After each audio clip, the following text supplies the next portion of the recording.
Garden മിനിസ്ട്രിയുടെ ഡയറക്ടറായ John ഐസക്കുമായിട്ടാണ് ഇന്ന് അഭിമുഖം നടത്തുന്നത്. ഹ്യൂസ്റ്റണിലുള്ള സകല സാമൂഹിക, കലാ, മതപരമായിട്ടുള്ള എല്ലാ പ്രവർത്തനങ്ങളിലും നിറഞ്ഞു നിൽക്കുന്ന ഒരു വ്യക്തിത്വമാണ് ശ്രീമാൻ ജോൺ ഐസക്ക്. ഏത് സ്ഥലത്തും ഒരു പൊതുപ്രവർത്തനമുണ്ടെങ്കിലും അവിടെ താനെയും തൻ്റെ പ്രവർത്തനങ്ങളെയും കാണുവാൻ കഴിയും. അങ്ങനെ കഴിഞ്ഞ കാലത്തെ ചുരുങ്ങിയ സമയം കൊണ്ട് വളരെയധികം വ്യക്തിമുദ്ര പതിപ്പിച്ച ഒരു വ്യക്തിയാണ് ശ്രീമാൻ ജോൺ ഐസക്ക്. തൻ്റെ ഒലിവ് ഗാർഡൻ മിനിസ്ട്രി അമേരിക്കയിൽ മാത്രമല്ല, ലോകത്തിൽ മുഴുവനും ഒരു പ്രത്യേകമായ രീതിയിൽ മനുഷ്യനെ ആകർഷിക്കത്തക്കവണ്ണം സുവിശേഷ മതപരമായിട്ടുള്ള കാര്യങ്ങൾ മാത്രമല്ല സാമൂഹ്യ തലത്തിലും എത്തിച്ചേരുവാനായി കഴിഞ്ഞിട്ടുള്ള. അതുകൊണ്ട് താനുമായിട്ടാണ് ഇന്ന് ഇൻ്റർവ്യൂ ചെയ്യുന്നത്. ശ്രീമാൻ ജോൺ ഐസക്, ഗുഡ് മോർണിംഗ്. ആദ്യമായിട്ട് ബാല്യകാലങ്ങളെക്കുറിച്ചും തൻ്റെ ജനനം, വിദ്യാഭ്യാസം തുടങ്ങിയ കാര്യങ്ങളെക്കുറിച്ചൊന്ന് സംസാരിച്ചാലും. ബാല്യകാലം എന്ന് പറയുമ്പോൾ ഞാൻ ആലപ്പി ഡിസ്ട്രിക്റ്റിലെ ചെങ്ങന്നൂർ താലൂക്കിലെ ബുദ്ധനൂർ എന്ന് പറയുന്ന ഒരു ചെറിയ ഗ്രാമത്തിലാണ് യാക്കോബ സഭ മാതാപിതാക്കളാൽ ജനിച്ചു വളർത്തപ്പെട്ടു. വിദ്യാഭ്യാസം ഒക്കെ അവിടെ തന്നെ ആയിരുന്നു. സ്കൂൾ വിദ്യാഭ്യാസം ബുദ്ധനൂർ ഹൈസ്കൂളിൽ തന്നെയായിരുന്നു. കോളേജ് വിദ്യാഭ്യാസം ദേവസ്വം ബോർഡ് പമ്പ കോളേജ് പരിമല പരിശുദ്ധമായ പരിമലപ്പള്ളിക്ക് സമീപം കാണുന്ന കോളേജിലാണ് കോളേജ് വിദ്യാഭ്യാസം കഴിച്ചത്. അതിനുശേഷം കോളേജിലുണ്ടായിരുന്ന സമയത്തും ഒക്കെ പൊതുപ്രവർത്തനങ്ങളിലും പ്രത്യേകിച്ച് ബാലജനസഖ്യം, രാഷ്ട്രീയ വേദികളിൽ ഇങ്ങനെയൊക്കെ പ്രവർത്തിക്കാനൊക്കെയുള്ള അവസരങ്ങൾ ലഭിച്ചിട്ടുണ്ട്. വളരെ രാഷ്ട്രീയ പ്രബുദ്ധമായിട്ടുള്ള ഒരു കാലഘട്ടമായിരുന്നു താങ്കളുടെ വിദ്യാഭ്യാസ കാലഘട്ടമെന്ന് എനിക്കറിയാം. ഹൈസ്കൂളിലും കോളേജുകളിലുമൊക്കെ തങ്ങളുടെ സഹപാഠികളിൽ പലരും രാഷ്ട്രീയത്തിൻ്റെ സജീവ പ്രവർത്തകരായിരുന്നു. ഉദാഹരണമായിട്ട് രമേശ് ചെന്നിത്തല, KPCC പ്രസിഡന്റ് രമേശ് ചെന്നിത്തലയെക്കുറിച്ച് ഞാൻ കേട്ടിട്ടുണ്ട്. രമേശ് ചെന്നിത്തലയുമായിട്ടുള്ളതായ സുഹൃത്ത് ബന്ധത്തെക്കുറിച്ച് അല്പം സംസാരിക്കാൻ. ഞങ്ങൾ വളരെ കഴിഞ്ഞ വർഷം എൻ്റെ മകൻ്റെ വിവാഹത്തിന് ഞാൻ രമേശ് ചെന്നിത്തല ക്ഷണിച്ചിട്ടുണ്ടായിരുന്നു. വളരെ തിരക്കുണ്ടായിട്ടും മറ്റു ചില കാര്യങ്ങളൊക്കെ പറയുന്നത് പോലെ മാറ്റിവെച്ചിട്ട് അദ്ദേഹം എൻ്റെ മകൻ്റെ വിവാഹത്തിന് വന്ന് സംബന്ധിക്കുവാൻ സന്മനസ് കാണിച്ചു. അതിൻ്റെ കാരണം എന്ന് പറഞ്ഞാൽ ഞങ്ങൾ തമ്മിൽ കാണുമ്പോൾ ഇപ്പോഴുള്ള ആ പുള്ളിയുടെ ആ വലിയ നിലയല്ല ഓർക്കുന്നത്. ഞങ്ങൾ ചെറുപ്പം മുതൽ ബാലജനസഖ്യം മുതൽ ചെന്നിത്തല മഹാത്മാ ബാലജനസഖ്യം, ബുദ്ധനൂര് ബാലജനസഖ്യം, ഇങ്ങനെ ബാലജനസഖ്യത്തിൽ കൂടി പ്രവർത്തിച്ച് അത് കഴിഞ്ഞിട്ട് അദ്ദേഹം ചെന്നിത്തല മഹാത്മാ KSUവിൻ്റെ പ്രസിഡൻ്റായിട്ട് അദ്ദേഹത്തിൻ്റെ ഫാദർ ആ സ്കൂളിലെ അധ്യാപകനായിരുന്നു. എന്നിരുന്നാൽ തന്നെയും രാഷ്ട്രീയത്തിൽ പ്രവർത്തിക്കാൻ അന്ന് വളരെയധികം സാങ്കേതിക തടസ്സങ്ങൾ ഉണ്ടായിട്ടും അദ്ദേഹം അന്ന് മുതലേ ഒരു കൊച്ചുമിടുക്കനാണ്. ആ രാഷ്ട്രീയത്തിൽ KSUവിൻ്റെ പ്രസിഡൻ്റായി, ജില്ലാ പ്രസിഡൻ്റായി അങ്ങനെ വന്നപ്പോൾ ഉള്ളിൽ നിന്നുള്ള പ്രേരണയും ഞങ്ങൾക്കന്ന് ഉണ്ടായിട്ട് ഞാൻ ഡിഗ്രി കഴിഞ്ഞിട്ട് ബുദ്ധനൂര് ഞങ്ങളുടെ 7 മണ്ഡലമുണ്ട്. ഞങ്ങളുടെ ആ മണ്ഡലത്തിൻ്റെ പ്രസിഡൻ്റായിട്ട് കുറച്ച് നാൾ സേവനം അനുഷ്ഠിക്കാനിടയായി. പിന്നെ മണ്ഡലത്തിൽ നിന്നാണ് പിന്നെ DCCയിലേക്ക് അവർ നോമിനേറ്റ് ചെയ്ത് DCCയിലോട്ട് അയക്കുന്നത്. അങ്ങനെ ആലപ്പി DCCയിൽ ഇരിക്കുമ്പോഴാണ് ഗൾഫിലോട്ടുള്ള ഒരു വിസ, അന്ന് ഗൾഫിൽ പോകാനുള്ള താല്പര്യവും ആ പ്രായമൊക്കെ ആയതുകൊണ്ട് അങ്ങനെ താല്പര്യം കാണിച്ച് ഗൾഫിലോട്ട് യാത്ര ചെയ്യാറ്. ഞങ്ങൾ ഉണ്ടായിരുന്ന വേദികളിൽ ചരൽക്കുന്ന് മീറ്റിങ്ങുകൾ, അതുപോലെ ജില്ലാതലത്തിൽ സംസ്ഥാന തലത്തിലൊക്കെ മീറ്റിംഗ് സംഘടിപ്പിക്കുക എന്നുള്ള അതിലൊക്കെ ഞങ്ങൾ ഒന്നിച്ച് പ്രവർത്തിച്ചിട്ടുണ്ട്. കഴിഞ്ഞ പ്രാവശ്യം രമേശ് ചെന്നിത്തല വന്ന് പുള്ളി സ്റ്റേജിൽ നിന്ന് പ്രസംഗിച്ചതുപോലെ ജോൺ ഐസക്കുമായിട്ട് എനിക്ക് ഒരു ദീർഘനാള് ബന്ധമാണ്. അന്നേരം സത്യത്തിൽ ഞാൻ ആ പുറമോട്ടുള്ള പേജുകളൊക്കെ ഒന്ന് മറിക്കുന്നത്.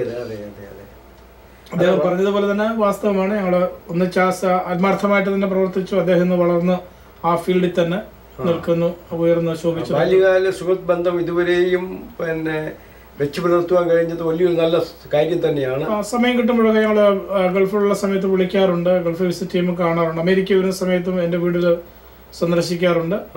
അദ്ദേഹം തന്നെ ആ പ്രസംഗത്തിൽ പറയുന്നുണ്ട്. അങ്ങനെ കാണുവാനും കഴിഞ്ഞ ആഴ്ചയിലും വിളിച്ചിരുന്നു. അങ്ങനെ പ്രത്യേകിച്ച് കരുണാകരന്റെ നിര്യാണത്തെ സംബന്ധിച്ചൊക്കെയും അങ്ങനെ പ്രത്യേക സംരംഭങ്ങളില് ഒക്കെ എപ്പോഴും അദ്ദേഹം തിരക്കിലാണ്. വളരെയധികം കുറച്ച് മിനിറ്റുകൾ മാത്രമേ സംസാരിക്കാൻ കിട്ടത്തുള്ളൂ. ഹലോ പറയുന്നതിന് പുള്ളിക്ക് ഒരു സന്തോഷം, എനിക്കൊരു സന്തോഷം. അങ്ങനെ പലപ്പോഴൊക്കെ ഇവിടെ വീണ് കിട്ടുന്ന സമയങ്ങളിൽ ഞങ്ങൾ കോൺടാക്ട് ചെയ്യാറുണ്ട്. അത് വളരെ നല്ല കാര്യം തന്നെയാണ്. കാരണം കേരള രാഷ്ട്രീയത്തെ മാത്രമല്ല പിന്നെ ഇന്ത്യൻ രാഷ്ട്രീയത്തിൽ തന്നെയും സമുന്നതനായ ഒരു വ്യക്തിയാണ് ശ്രീമാൻ രമേശ് ചെന്നിത്തല.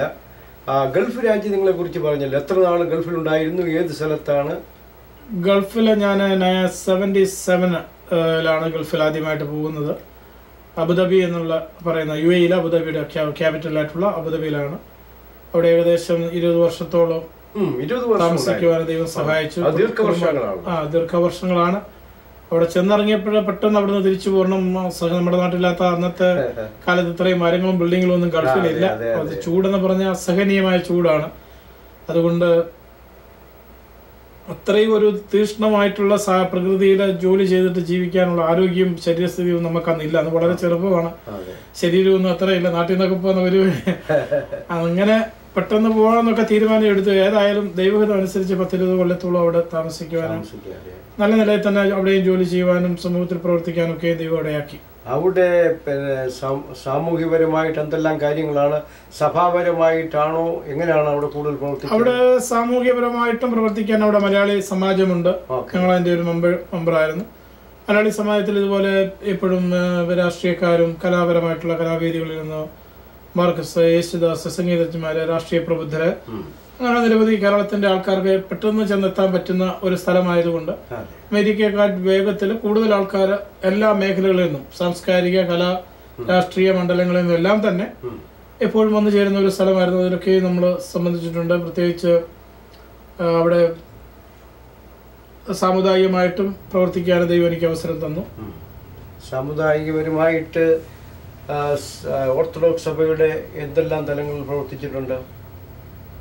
ഞങ്ങള് ഓർത്തഡോക്സ് കുടുംബത്തിലാണ് ജനിച്ചു വളർന്നത്. അന്നേരം ഞങ്ങൾക്ക് ഞങ്ങളുടെ മാതാവും പിതാവും ഒക്കെ വളരെയധികം വളരെ കൃത്യനിഷ്ഠയോടെ ദൈവഭക്തിയോട് കൂടി തന്നെ വളർന്നുകൊണ്ട് സഭാപരമായിട്ടും ദൈവികപരമായിട്ടും നല്ലൊരു ഉൾക്കാഴ്ച നമ്മുടെ ഉള്ളിൻ്റെ ഉള്ളിൽ അന്നേ ഉണ്ടായിരുന്നു. അന്നേരം സഭയിലെ ഒരു അവിടെ വെള്ളിയാഴ്ചയാണ് സർവീസ് നടക്കുന്നത്, ഞായറാഴ്ചയിലെ ഗൾഫിൽ. എല്ലാ വെള്ളിയാഴ്ചയും മുടങ്ങാതെ പള്ളിയിൽ പോവുക, ആരാധനയിൽ പങ്കെടുക്കുക.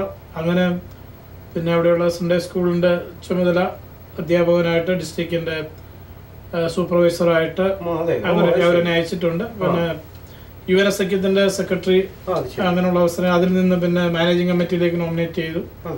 പിന്നെ പള്ളിയുടെ ട്രസ്റ്റി അങ്ങനെയുള്ള ചുമതലകളൊക്കെ പള്ളിയുടെ ചുമതല വളരെ തീക്ഷ്ണമായിട്ട് വളരെ കാര്യമായിട്ട് തന്നെ അവിടെയും പ്രവർത്തിക്കാൻ ദൈവികമായിട്ടുള്ള കാര്യങ്ങൾ ഓർത്തഡോക്സ് സഭയിൽ തന്നെ പ്രവർത്തിക്കുവാനിടയായി. എന്നാണ് അമേരിക്കയിലേക്ക് വന്നത്? അമേരിക്കയിലേക്ക് 1996-ലാണ്. 13 കൊല്ലം കഴിഞ്ഞു. 13 കൊല്ലത്തോളം കഴിയുന്നു.